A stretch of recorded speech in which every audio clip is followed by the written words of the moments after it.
ನಮಸ್ಕಾರ, ಸಿಟಿವಿ ನ್ಯೂಸ್ಗೆ ಸ್ವಾಗತ. ಇದೀಗ ಮುಖ್ಯಾಂಶಗಳು. ನಡೆಯತಕ್ಕಂಥ ಕೆಂಪೇಗೌಡರ ಜಯಂತಿಯ ದಿನದಂದು SLC ಮತ್ತು PUC ಓದ್ತಾ ಇರ್ತಕ್ಕಂಥ ಮಕ್ಕಳಿಗೆ ಪ್ರತಿಭಾ ಪುರಸ್ಕಾರವನ್ನು ಕೊಡಬೇಕು ಅಂತ ಈ ಹಿಂದೆ ನಡೆದಂಥ ಹಲವಾರು ಪೂರ್ವಭಾವಿ ಸಭೆಗಳಲ್ಲಿ ತೀರ್ಮಾನ ಮಾಡಲಾಗಿತ್ತು. ಅದರಲ್ಲಿ ಸಣ್ಣ ಒಂದು ಬದಲಾವಣೆಯನ್ನು ಮಾಡ್ತಾಯಿದ್ದೀವಿ ನಮ್ಮ ಸಂಘದ ಕಡೆಯಿಂದ. SLCಯಲ್ಲಿ ಸರ್ಕಾರಿ ಶಾಲೆಗಳಲ್ಲಿ ಓದಿರ್ತಕ್ಕಂಥವರು ಮಕ್ಕಳಿಗೆ SLC ಮತ್ತು PUCಯಲ್ಲಿ 80% ಬಂದಿರತಕ್ಕಂಥ ಮಕ್ಕಳನ್ನ ಪ್ರತಿಭಾ ಪುರಸ್ಕಾರಕ್ಕೆ ಅರ್ಹರು ಅಂತ ತೀರ್ಮಾನಿಸಲಾಗಿದೆ.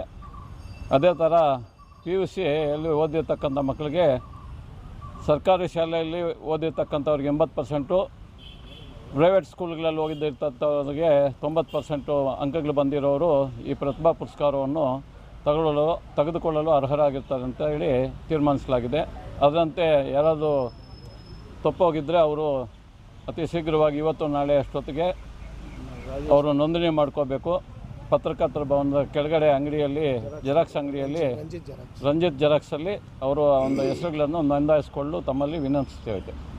ಅದೇ ರೀತಿ ಎಲ್ಲರೂ ಅವತ್ತಿನ ದಿನ ಎಲ್ಲ ಕಾರ್ಯಕ್ರಮಗಳನ್ನು ಬದಿಗೊತ್ತಿ ಕಾರ್ಯಕ್ರಮವನ್ನು ಅತ್ಯಂತ ವಿಜೃಂಭಣೆಯಿಂದ ಮತ್ತು ಸಡಗರದಿಂದ ಆಚರಿಸಲು ತಮ್ಮೆಲ್ಲರೂ ಅತಿ ಹೆಚ್ಚಿನ ಸಂಖ್ಯೆಯಲ್ಲಿ ಭಾಗವಹಿಸಿ ಆ ಕಾರ್ಯಕ್ರಮವನ್ನು ಯಶಸ್ವಿಗೊಳಿಸಬೇಕಾಗಿ ತಮ್ಮೆಲ್ಲರಲ್ಲೂ ಸವಿನಯವಾಗಿ ಪ್ರಾರ್ಥಿಸ್ತಾ ಇದ್ದೇವೆ.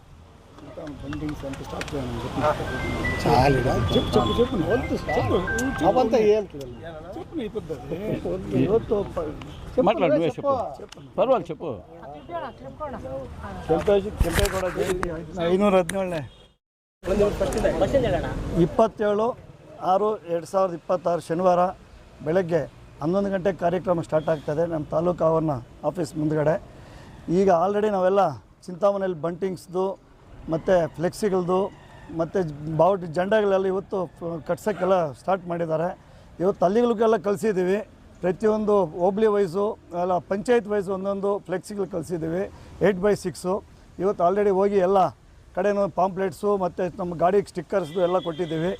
ಮತ್ತು ಚಿಂತಾಮಣಿ ತಾಲೂಕಿನ ಜನರು ಸುಮಾರು ಜನರು ನಾವು ಒಂದು ಎಕ್ಸ್ಪೆಕ್ಟೇಷನ್ ಒಂದು 10,000 ಜನ ಬರಬೇಕು ಅಂತ ಎಲ್ಲರೂ ಕೋರ್ಕೊತಾ ಇದ್ದೀವಿ. ನಮ್ಮ ಕುಲಬಾಂಧವರು ಪ್ರತಿಯೊಬ್ಬರು ಮನೆಗೂ ಬರಬೇಕು ಅಂತ ಒಂದು ನಮಗಿದು.